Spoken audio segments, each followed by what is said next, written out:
Hello, I'm Dr. Roberta Shaler, the Relationship Help Doctor. And often I have people in my groups, in my membership, or on Facebook ask me a question that they want me to answer, and I'm happy to do that. So today that's what I'm going to do here. A person who had visited my website asked this question: how do I go about leaving a 10-year marriage with a hijackal? Now, that's a big question, and it's certainly one that deserves a lot of consideration. So I'm going to give you a few pointers today, some very basic things to consider, and some reasons for not doing a few things that you might feel ready to do.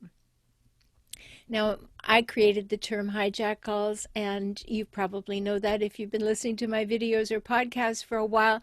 But I created that term so we wouldn't be using psychological diagnostic terms. So hijackals are people who hijack relationships for their own purpose and then relentlessly scavenge them for power, status, and control. And these people are toxic, they're very difficult, they're damaging to us, they'll wear us down, tear us down, put us down. And once you realize that you're with a hijackal, it's a big moment. You've been feeling something, you've been watching something, you're not happy, and finally you realize maybe they're making everything my fault and maybe it isn't. Maybe that's not true at all. So it's very important to come to that realization. And I think this fellow who is talking about his wife, so I'm going to use those pronouns as I answer this question, had come across and really realized that he was putting so much effort into that relationship. And no matter how much effort he put in, she always wanted more. Everything was always his fault. He was to blame for everything. He didn't do something. He did do something. No matter which side of that equation that he landed on, he was wrong. And it was always going to be a problem. And it's a very abusive problem. There's a lot of emotional abuse, a lot of verbal abuse. Too often it eventually ends up in physical abuse and often sexual abuse. And it may not be sexual abuse like being violently raped, but it may be being insisted upon having sexual activity when you don't want it repeatedly, things like that. So I'm going to give you the answers on two levels. The first is, if there is physical or sexual abuse, go directly to the police, go to the hospital, have it all documented. Make sure it is documented. And if it has happened before and it's too late for that, make sure you document everything that goes on in your relationship.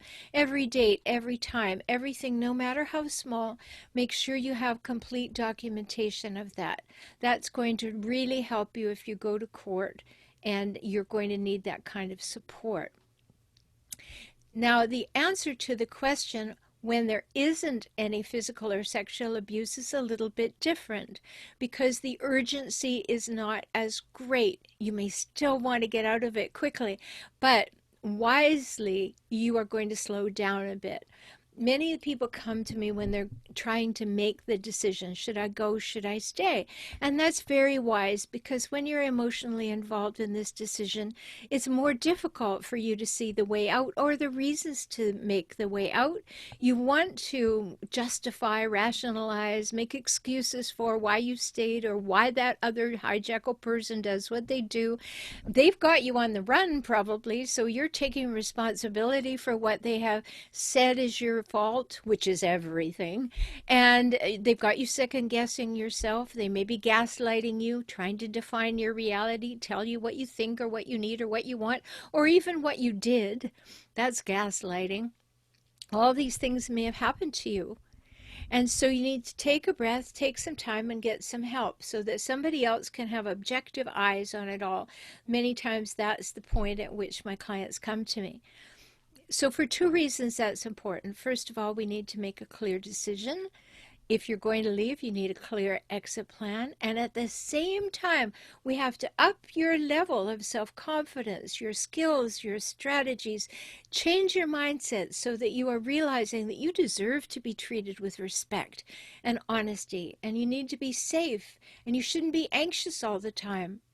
Anytime, when you go to transformingrelationship.com, my main website, you'll see that right in the header it says, for when you're feeling angry, anxious, and unsafe. We're not supposed to be feeling angry, anxious, and unsafe all the time in a love relationship.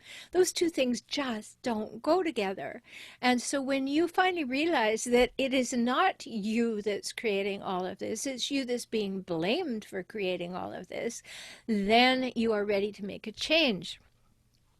Now, you know it's not wise to poke a hijackal. It never works. It always comes back to you. So don't do it. And in that regard, don't tell the hijackal that you are going to get a divorce, that you are going to leave, because that throws them into a panic. So either they discard you first, and they make up a bunch of stories, and they have a smear campaign. They tell everybody how awful you were, and they make up lies about what you've done. So you don't want that. And you don't want them to go in the other direction, which is to love bomb you like crazy. That's what they did in the beginning to get you. And now, if they're in fear that they're going to lose their supply, which is you, they're going to lose their supply, then all of a sudden they become those angels that you thought was your soulmate when you first met them. That person doesn't exist. That's an act that they put on to get what they want.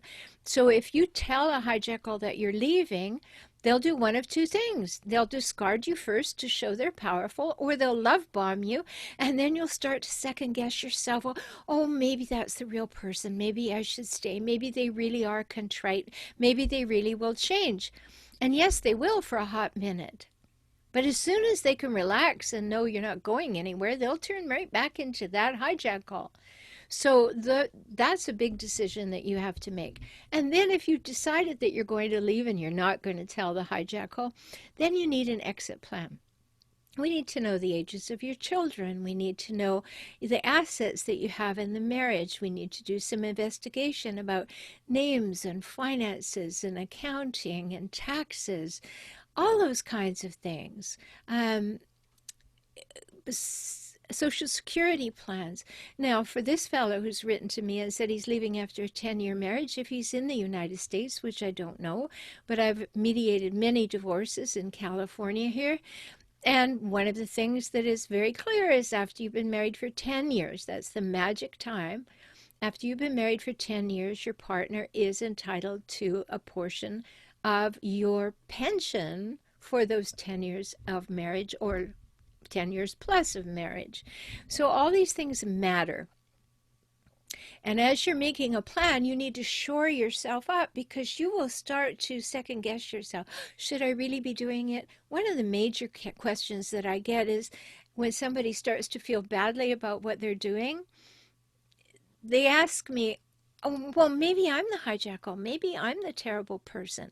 That's part of the process, and that's why you need my help to go through it.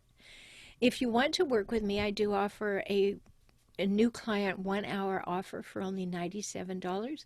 Go to beaclient.com, and I'm happy to talk with you for that hour. After that, we work in packages of 8 or 16 sessions.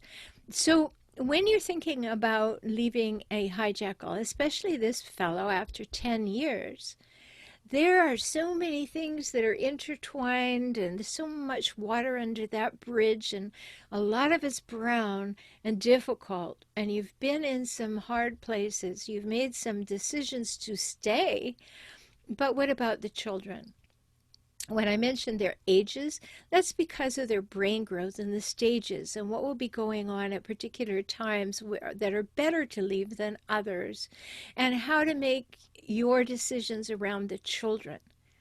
You know, hijackals don't really have a lot of love to give their children, but what they have are uses for them. And when you get into a divorce, the children become pawns, messengers, and weapons of war to the hijackal.